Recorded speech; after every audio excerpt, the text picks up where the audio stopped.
Pandangan yang wadatus syuhud adalah pandangan yang mampu memandang Allah pada segala yang ada ini. Pandangan wadatus syuhud, pandangan yang mampu memandang Allah pada sisi alam ini.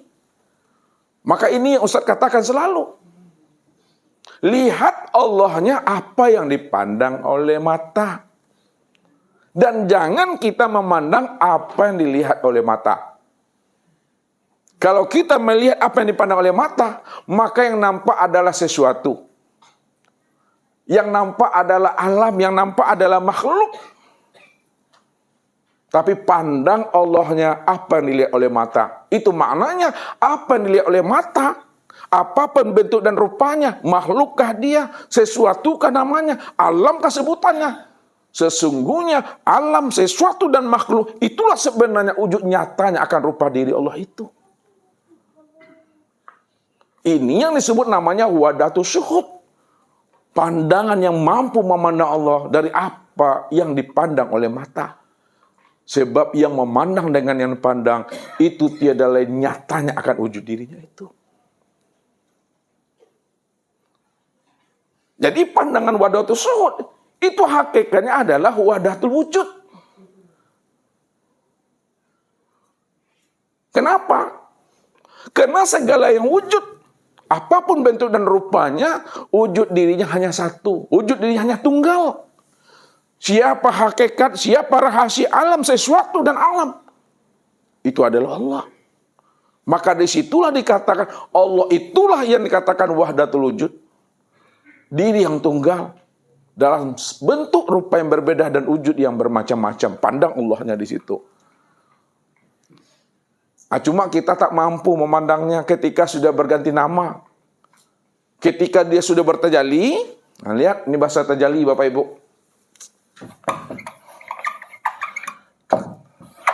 Tajalli itu apa artinya tuh? Bahasanya dulu. Pak Jazinuddin, tajalli apa artinya? Tajalli bukan tajala.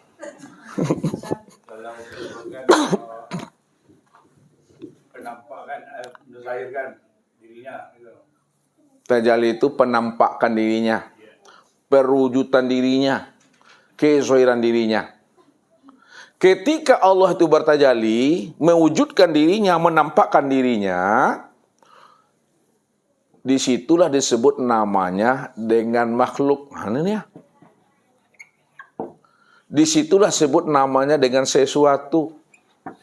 Disitulah disebut namanya dengan alam. Disitulah disebut namanya dengan hamba. Disitulah disebut namanya dengan muhaddas. Disitulah disebut namanya dengan baharu. Disitulah disebut namanya dengan sifat. Ini Bapak Ibu. Ketika Allah bertajalli, sudah menampakkan dirinya, sudah menzahirkan dirinya, maka penampakan dirinya itu disebutlah namanya dengan makhluk. Inilah bahasa syariat tuh. Padahal yang makhluk itu adalah si kholik. Makhluk lawannya apa? Kholik. Ketika dia zahir, ketika dia tampak, ketika dia wujud, maka disebut makhluk. Disebut namanya sesuatu, disebut namanya alam, disebut namanya hamba, disebut namanya baharu, disebut namanya muhaddas. Padahal si makhluk, hamba, sesuatu, muhaddas dan baharu itu sebenarnya adalah sifat. Sifat itu siapa? Sifat itu itulah nyatanya diri zat itu. Disinilah orang selalu terjebak, memahami itu, bingung.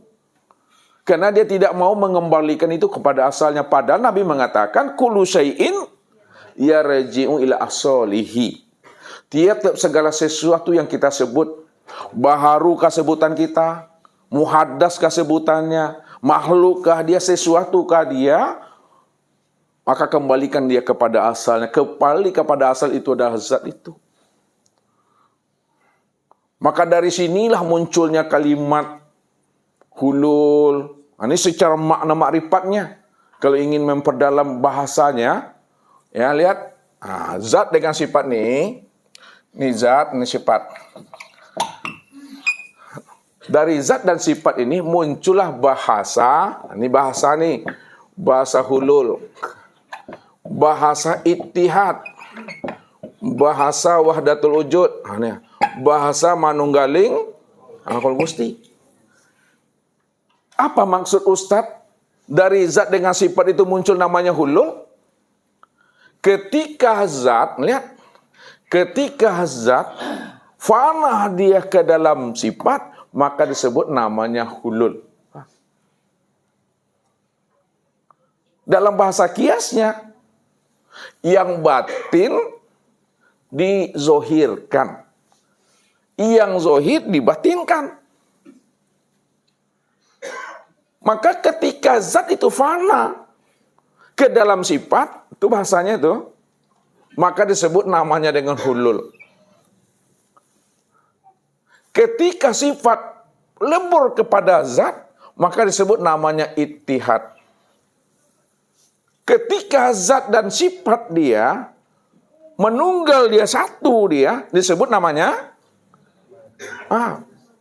manunggaling kalau gusti itu. Ini dia. Ketika zat dengan sifat hakikatnya satu, maka sebut namanya wahdatul wujud. Dari sini muncul yang sebenarnya. Lalu dizahirkan namanya. Makin bingung lagi orang. Zat inilah yang bernama Allah. Yang disebut namanya Khaliq.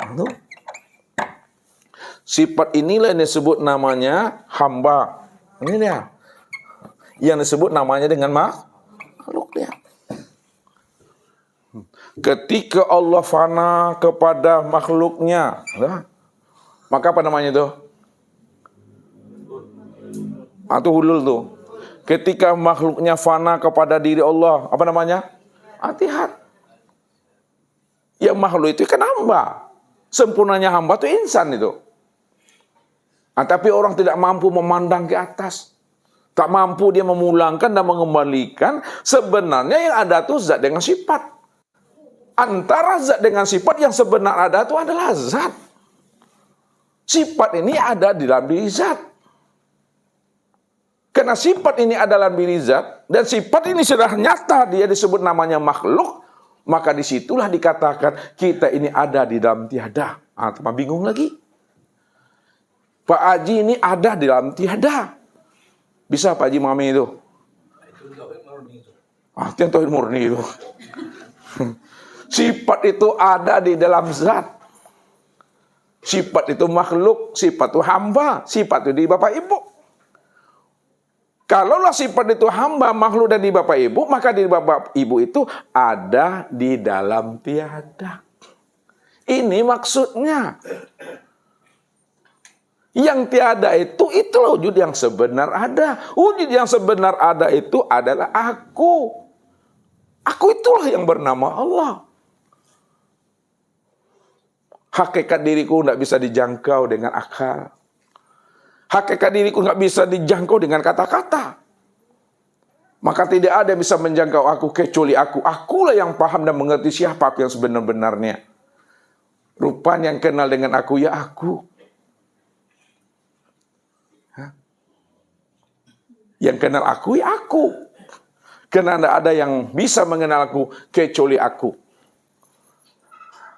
Kalaupun mengenal aku melalui sifat, sifat itu juga nyatanya aku. Bukan dirimu. Jadi jangan Bapak Ibu merasa Bapak Ibu yang bersifat. Yang bersifat itu adalah diri zat. Maka yang ada saja mula adanya hanya zat semata-mata. Karena zat semata-mata yang ada, maka dialah yang disebut namanya yang wujud itu. Dialah yang sama basal kalam ilmu qudrah iradah dan hayat itu.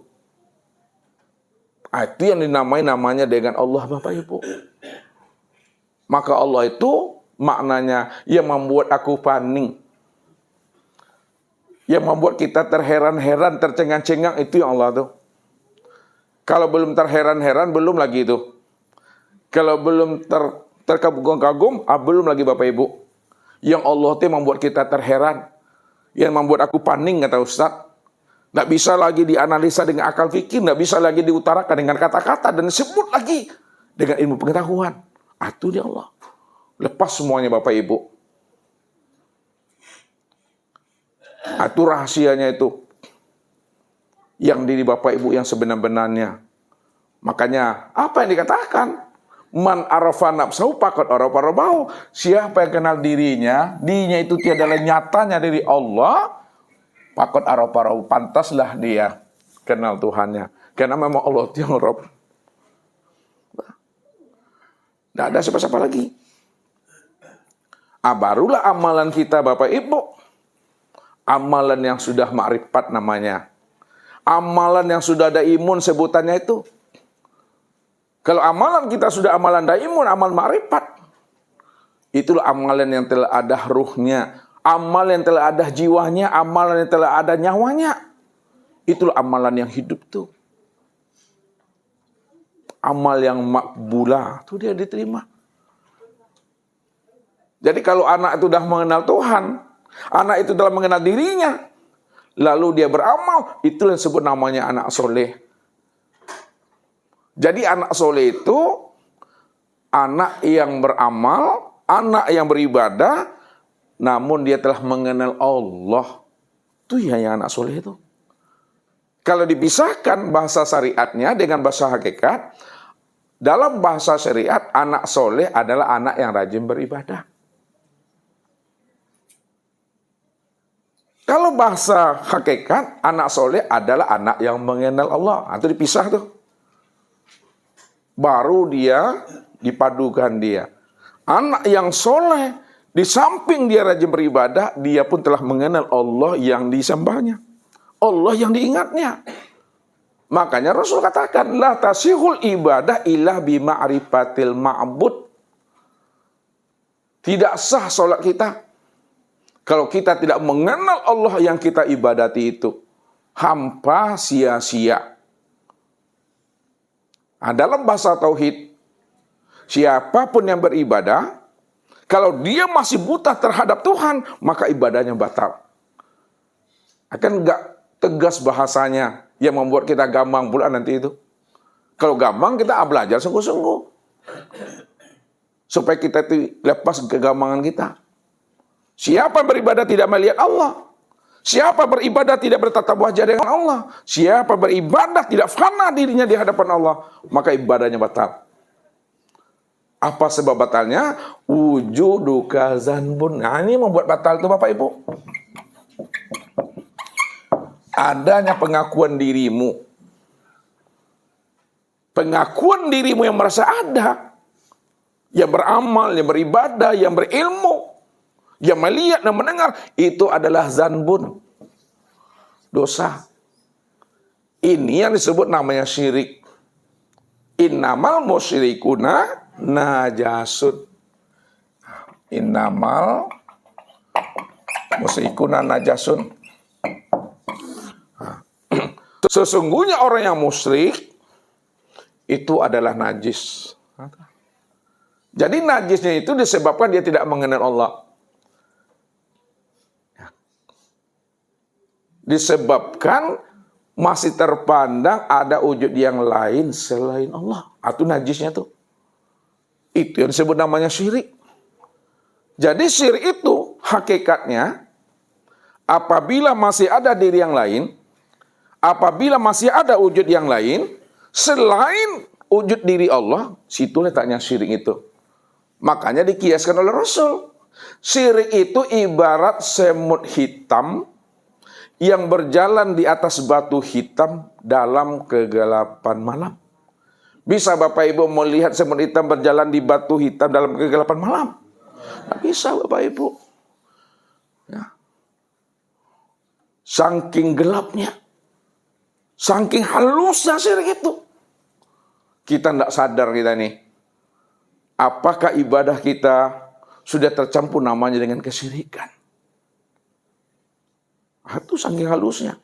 Makanya syirik itu dia bisa masuk ke dalam ibadah sholat. Dia bisa masuk ke dalam ibadah puasa, berzakat, berhaji. Dia bisa masuk ke dalam ibadah berimpak dan bersedekah. Dia bisa masuk dalam pikiran kita, dalam hati kita. Ulama dan lain sebagainya Bapak Ibu. Saking halusnya itu. Makanya pada saat kita merasa-rasa, diri kita beramal, diri kita berilmu, diri kita bermakrifat. Merasa-rasa itulah yang membuat terjadinya syirik itu. Kenapa? Ketika kita merasa, itu telah ada diri itu. Rupanya hijab orang makrifat masih ada lagi Bapak Ibu. Di mana letaknya hijab orang makrifat itu? Pak Haji Zainuddin. Hijab orang makrifat itu di mana duduknya? Membawa diri? Maksudnya bagaimana tuh? Hijab yang paling halus. Merasa dia yang pandai, yang Orang makrifat kan sudah kenal Allah. Iya, merasa dia mengenal gitu. Itu masih kasar deh itu. Yang halusnya. Kan orang makrifat tidak lagi memandang dirinya yang melihat itu. Kan tidak lagi dirinya yang mendengar. Lalu walaupun dia bisa memahami, yang memandang bukan aku, yang mendengar bukan aku, melainkan aku, tapi halus ijabnya orang makrifat duduknya di mana?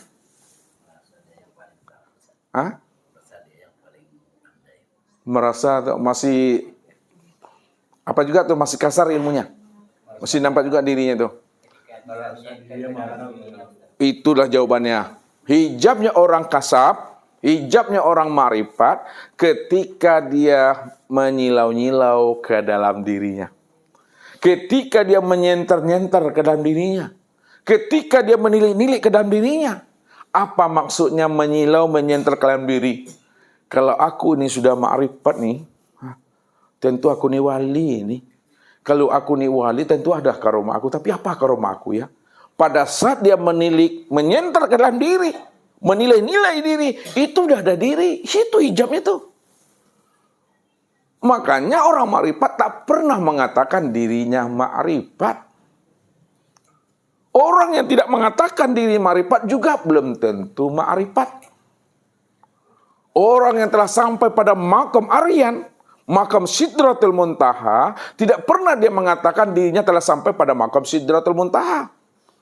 Dan orang yang tidak pernah mengatakan dirinya telah sampai pada makam Sidratul Muntaha juga belum tentu sudah sampai pada makam Sidratul Muntaha. Itu diam itu. Apakah kata-kata diam itu yang diam yang maksud Pak Haji? Itulah pusing aku. Dan maksudnya saya sampaikan sebetulnya paham aja dia paham. Sebetulnya saya sebut lagi diam. Bukan kata-kata diam itu yang diam. Yang dimaksud diam oleh Pak Haji dan kita semua itu sudah paham. Kalau sudah paham jangan disampaikan lagi. Jangan dijelaskan lagi itu. Itulah paham di dalam diam, diam di dalam paham, paham di dalam kesadaran itu. La sautun wala harpun. Bukan Bapak Ibu tidak berkata-kata. Nanti keluar dari sini, kita diam-diam saja lagi. Ya. Kenapa tak ngomong Pak Haji? Aku udah makrifat.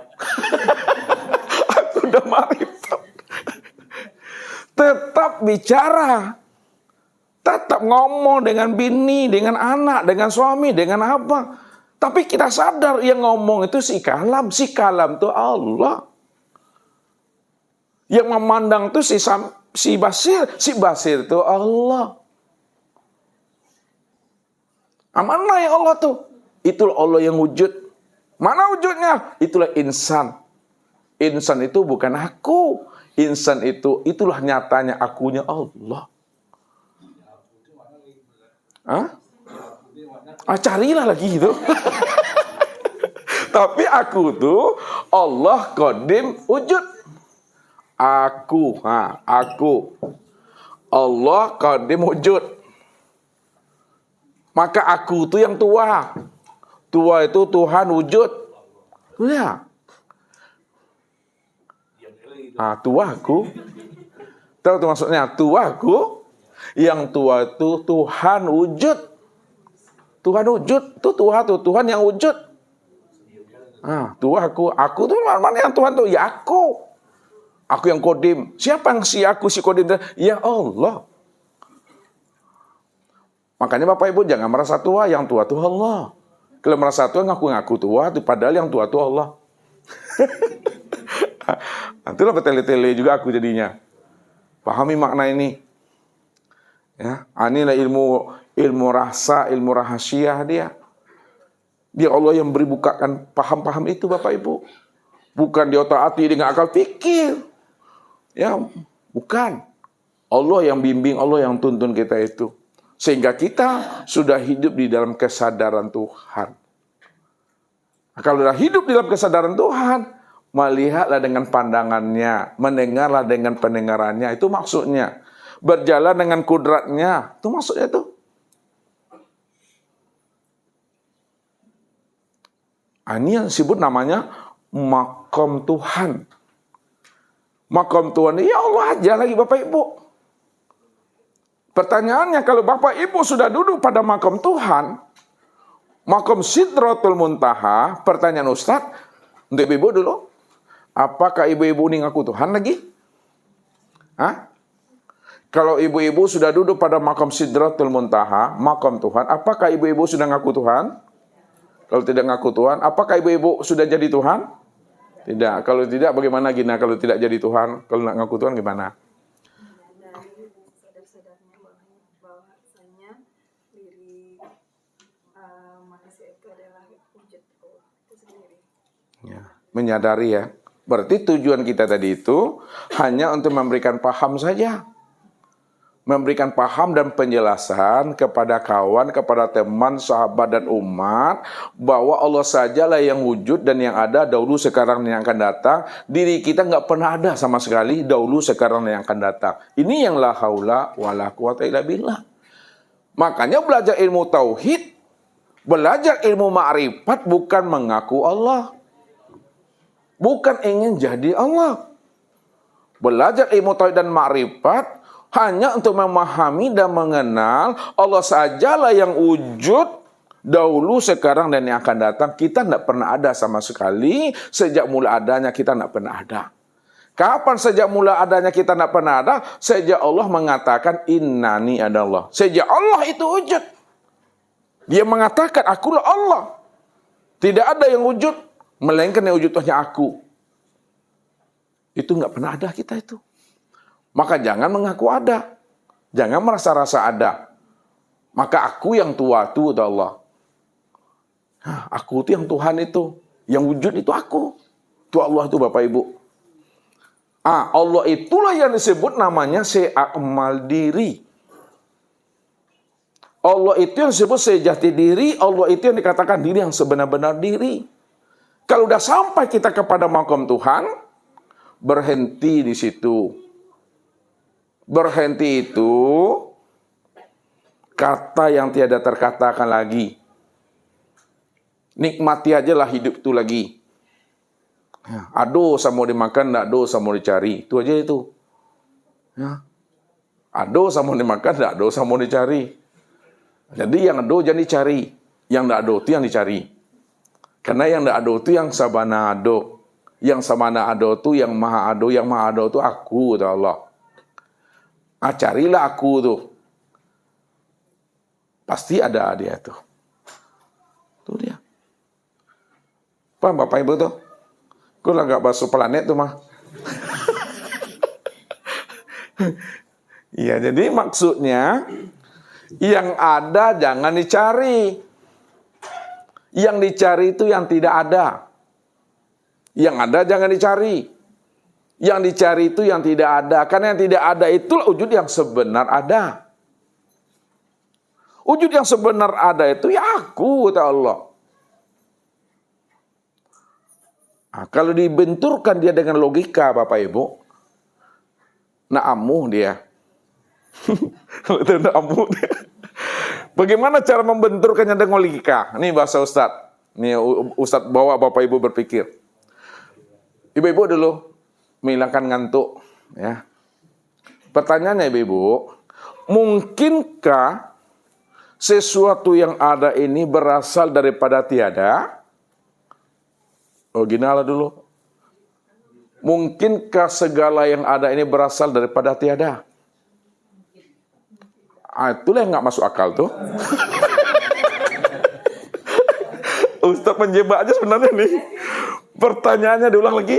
Nah, yang mana yang dapat boleh keluar nanti, boleh pulang. Mungkinkah segala yang ada ini, sesuatu yang ada ini berasal daripada tidak ada? Tidak. Mungkin atau tidak? Tidak mungkin, itu logika tuh. Itu rasionya. Kalau rasio mengatakan tidak mungkin yang ada ini berasal daripada tidak ada. Lalu yang benarnya cara berpikirnya bagaimana, Wike? Nih, jangan Rio aja diingat-ingat lagi. Ini ilmu ini ingat. Yang masuk akalnya bagaimana? Yang masuk akalnya seperti apa?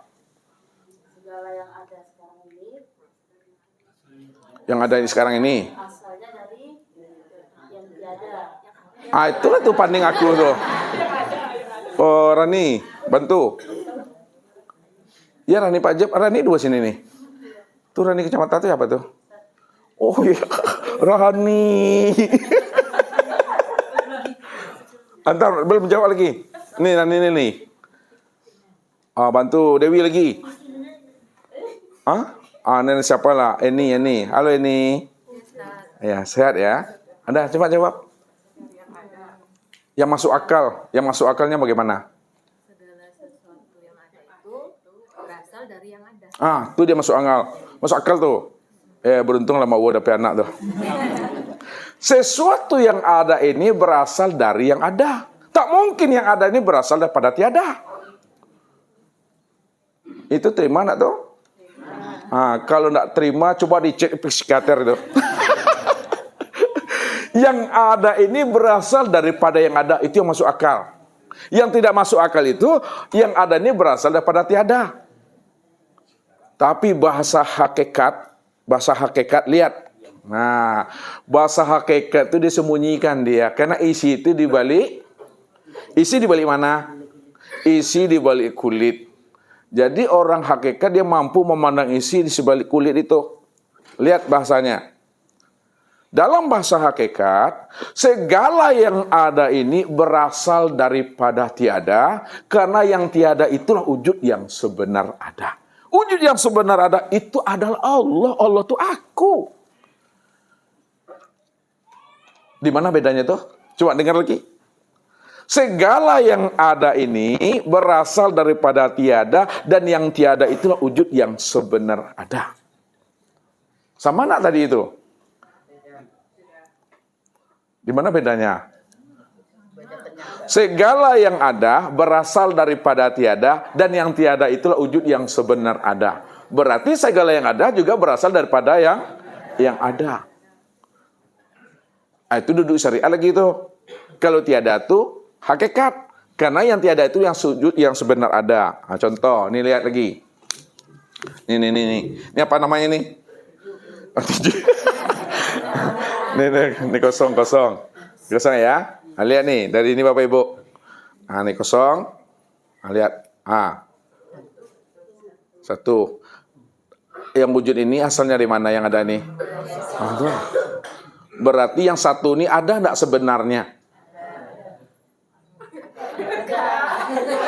Ada enggak yang sebenarnya? Kan pada hakikat tuh. Zahirnya pandangan mata ada, tapi pandangan hati enggak pernah ada. Kenapa tidak ada? Karena satu itu berasal. Berarti antara satu dengan kosong yang sebenar ada yang mana? Yang kosong itu yang sebenar ada. Lihat nih, agak tinggi channel seketek. Segala yang wujud, hakikatnya adalah tiada, asalnya daripada tiada, dan yang tiada itulah wujud yang sebenar ada. Lihat satu. Kan ada nih, satu ini yang wujud ini berasal daripada tiada. Dan yang tiada inilah wujud yang sebenar ada. Karena dari tiada inilah munculnya yang satu ini. Walaupun satu ini ada dalam pandang zahir, tapi dalam pandang batin satu ini hakikatnya tidak ada. Yang ada tuh yang tiada. Yang tiada itulah wujud yang sebenar ada. Kalaulah yang tiada itu wujud yang sebenar ada, maka yang satu ini apa bagi yang tiada? Yang satu ini apa bagi yang tiada? Iya, yang satu inilah kenyataan daripada yang tiada itu yang sebenarnya. Anda paham Bapak Ibu, Arab bab yang menyampaikan itu dah. Dah ada berbusah aku. Nah, itu dalam bahasanya. Makanya segala yang wujud, segala yang ada, hakikatnya itu berasal daripada tiada. Dan yang tiada itulah wujud yang sebenar ada. Nah, di situ kuncinya. Yang tiada itulah wujud yang sebenar ada. Tapi kalau hanya berhenti di situ, makanya tak masuk di logika. Segala yang ada berasal daripada tiada. Oh, tak mungkin lah. Yang mungkin itu segala yang ada berasal daripada yang ada. Baru masuk akal. Tapi orang hakikat bersembunyi dia. Makanya kalau nak paham, jangan buruk sangka dengan orang hakikat. Jaga hati itu. Nah, itu dia. Karena dia disebut itu. Untuk mendapatkan namanya rasa, Bapak Ibu. Makan isinya tuh. Untuk bisa makan isinya, buka kulitnya. Untuk boleh membuka kulitnya, belilah buah tuh. Kenapa? Ketika kita buka kulit, rupanya di dalam kulit itu adalah isi. Setelah kita makan isinya, di dalam isi itulah letaknya rasa. Setelah kita dapat rasa, rupanya dalam rasa itulah dapatnya nikmat itu yang sebenarnya. Jangan seperti Pak Haji Zainuddin. Durian lah dibeli 10 buah, lah habis duriannya, tapi raso dah dapat dah. Itu mati raso nomor. Tapi bukan Pak Zainuddin yang ini. Yang dahulu, yang sekarang udah marifat. Udah Sidratul Muntaha itu dah. Tanyalah sama beliau tuh. Ya, duduknya duduk Sidratul Muntaha itu dah. Itu ilmunya Bapak Ibu. Jadi kajian kita ini untuk mengenal diri yang sejati sebenarnya. Bukan kita ngaku-ngaku Bapak Ibu. Bukan ngaku-ngaku. Karena ilmu marifat itu bukan ngaku-ngaku. Bukan hulul, bukan ittihad, bukan wahdatul wujud. Kalaupun ada istilah wahdatul wujud, ada istilah hulul, ada istilah namanya ittihad, semua kalimat itu sebenarnya untuk memurnikan akan keesaan Allah. Itu maksudnya tuh. Memurnikan hanya Allah saja yang ada. Kalaupun disebut namanya hulul dan ittihad, itu hanya bermain zat dengan sifat.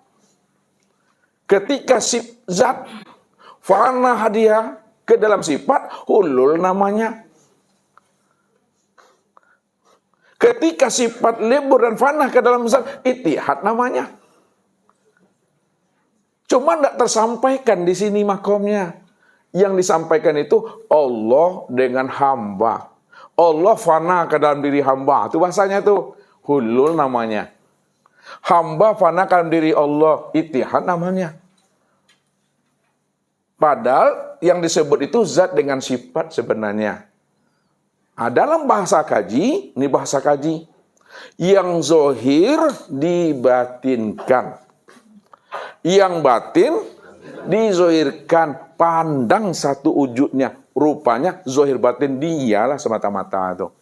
Di mana ada wahdatul wujud lagi? Kalau dikatakan wahdatul wujud, itu makna yang sebenarnya hanya Allah wujud satu-satunya. Jangan wahdatul wujud itu dipandang ada wujud yang lain. Jadi yang dikatakan Allah wujud satu-satunya yang ahad itu tak ada pembandingnya, itu maksudnya.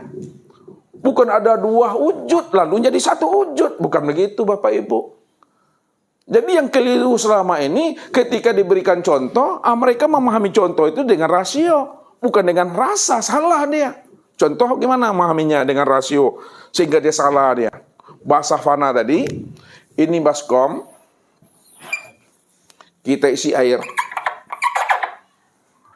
Lalu masukkan batu es ke dalam baskom nih, yang sudah berisi air. Tunggu 1 jam. Akhirnya batu es itu larut ke dalam air. Ketika sudah larut ke dalam air, mana yang batu es, mana yang air lagi? Bisa membedakan lagi? Itulah tuh. Cuma paham yang diambilnya, ini batu es, ini air. Lalu dimasukkan dia, fana. Ini hamba, ini Allah. Lalu hamba lebur dalam diri Tuhan. Ya, ittihad namanya. Ini Allah leburkan diri hamba hulul namanya. Ya salah lah seperti itu. Padahal tidak pernah ada dua wujud. Yang ada itu hanya satu wujud, maka Allah itu ahad. Bukti Allah ahad, Allah katakan la ilaha illallah. Tidak ada yang wujud,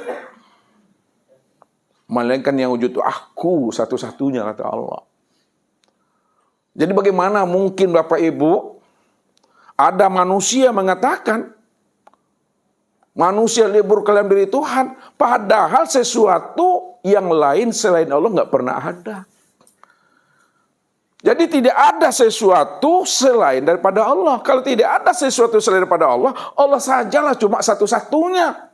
Kalau Allah cuma satu-satunya, maka tidak ada bahasa hulul itu nggak ada. Bahasa itihad nggak ada. Bahasa wadatul ujub pun tidak ada. Bahasa manunggaling kalau Gusti juga tidak ada. Karena Allah cuma satu-satunya. Disitulah letak Allah itu ahad, tunggal. Allahu la ilaha illahu. Allah itulah wujud satu-satunya. Tidak ada yang wujud, melainkan hanya Dia semata-mata. Tapi kenapa muncul istilah itu? Istilah itu untuk memberikan pemahaman. Bagaimana kita sebenarnya mengesahkan Allah saja di situ. Hanya Allah saja yang terpandang. Itu maksud kalimatnya. Bukan ada dua wujud jadi satu wujud. Bukan manusia leburkan diri Tuhan. Bukan Tuhan leburkan diri manusia. Karena Dia cuma yang ada. Makanya dijelaskan. Innallaha lam yakun syai'an ma'ahu. Sesungguhnya Allah itu tidak ada satupun yang mampu menyertai dirinya. Sesungguhnya Allah itu lam yakun syai'an ma'ahu. Tidak ada sesuatu apapun yang mampu menyertai diri Tuhan. Karena sesuatu selain Allah nggak pernah ada. Kalau sesuatu selain Allah nggak pernah ada, apa mungkin ada sesuatu yang tidak ada menyertai diri Allah? Karena pernah ada, Bapak Ibu. Kalau ada sesuatu yang selain Allah, yang tidak ada lalu menyertai Allah, itu yang lebih tak masuk akal betul, Bapak Ibu. Padahal sesuatu tidak pernah ada.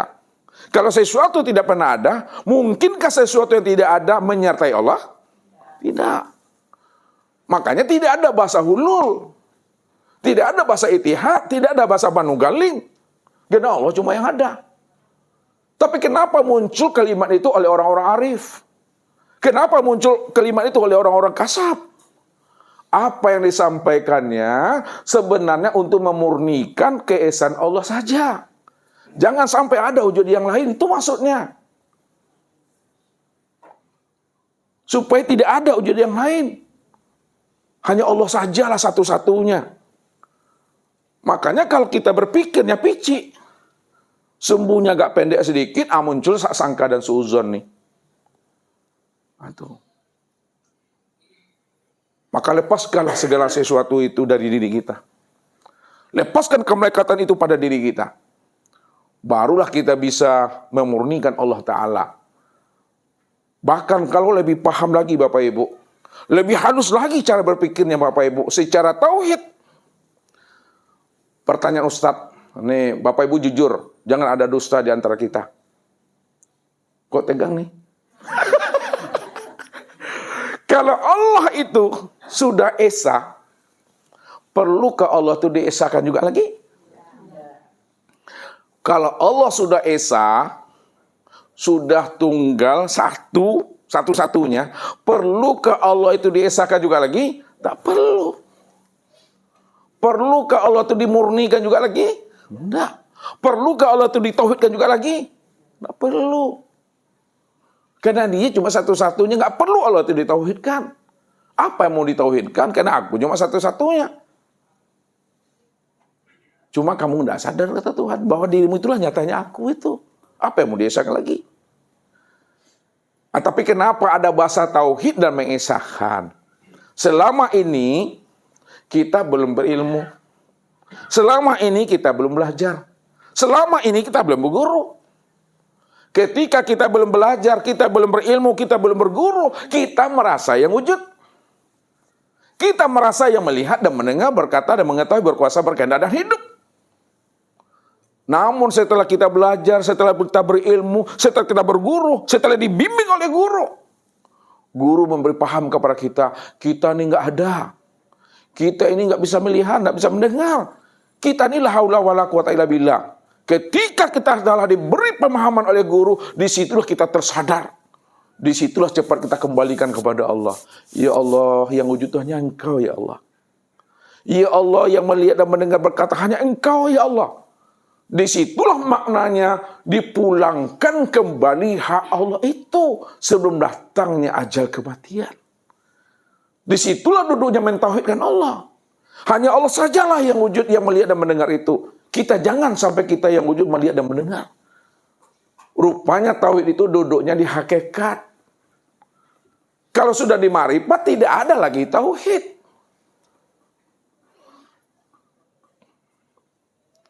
Jadi kalau Bapak Ibu sudah sudut namanya di ma'rifat, tidak ada lagi tauhid. Kalau Bapak Ibu sudah sampai di ma'rifat, tidak ada lagi kata ma'rifat. Kalau Bapak Ibu sudah bertemu dengan Allah, tidak ada Bapak Ibu mencari-cari Allah lagi. Udah paham atau belum? Aku pun udah panik dah. Nah itu saja Bapak Ibu yang dirahmati Allah. Mudah-mudahan Bapak Ibu Allah berikan kemudahan dan kepahaman dalam memahami sebelum datangnya ajal itu kepada diri kita. Billahi taufiq wal hidayah. Wassalamualaikum warahmatullahi wabarakatuh.